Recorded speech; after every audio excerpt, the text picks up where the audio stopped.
A story of resilience. Imagine being wrongfully accused and convicted of a crime you didn't commit, then spending over a decade to clear your name fighting to make the wrong right. 10 News reporter Sydney Jackstimer sat down with David Kingrea, a man who served time in jail and on the sex offenders list for a crime he didn't commit. David Kingrea lives in rural Montgomery County with his wife Michelle and their son Dylan. David's life hasn't always looked like this. In 2011, David's life was flipped upside down when his ex-girlfriend's son accused David of sexually abusing him. We had a very bad relationship, to say, but nevertheless, I never would have thought that this would have even never come up. From the day David was arrested for the alleged crimes, he maintained his innocence. It was their word versus mine.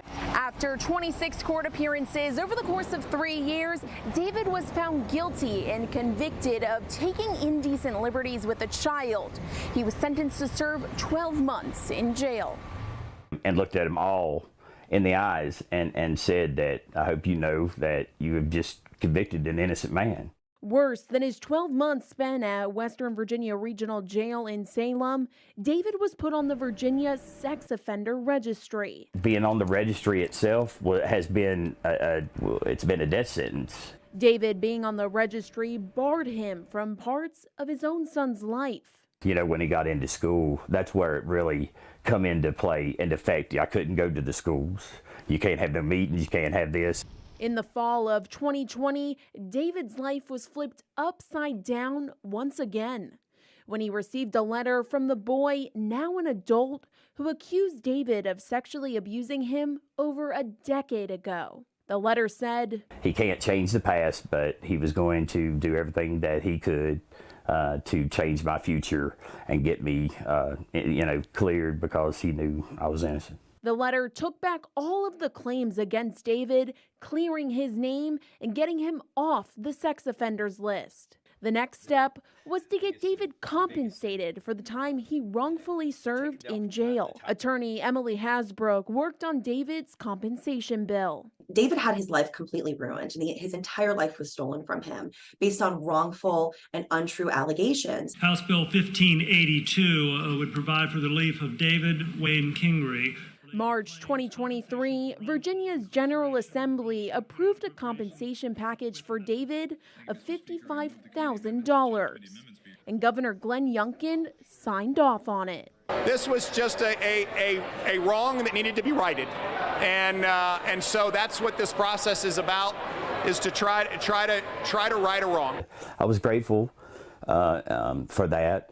But confused because I'm not a politician, that where the other one got left in the courts of justice, because that one is just as equally as important. The same legislative year, there was another bill focused on compensation for people who wrongfully served time on probation, parole, or in David's case, the sex offenders list. University of Virginia's Innocence Project's Juliet Hatchett is the leading force for this fight, but that bill died in a Senate subcommittee. We proposed that people who have time on the sex offender registry or any other form of post-supervision release, so probation, parole, that they be compensated $25,000 per year for that time. And that was not successful, but we'll be back. The fight isn't over in Hatchett's eyes, and neither is it in David's. He matters to us. I mean, how much can a person take? And it's just it's hard to put 12 years of terrorizing somebody. Reporting, I'm Sydney Jackstimer, 10 News, working for you.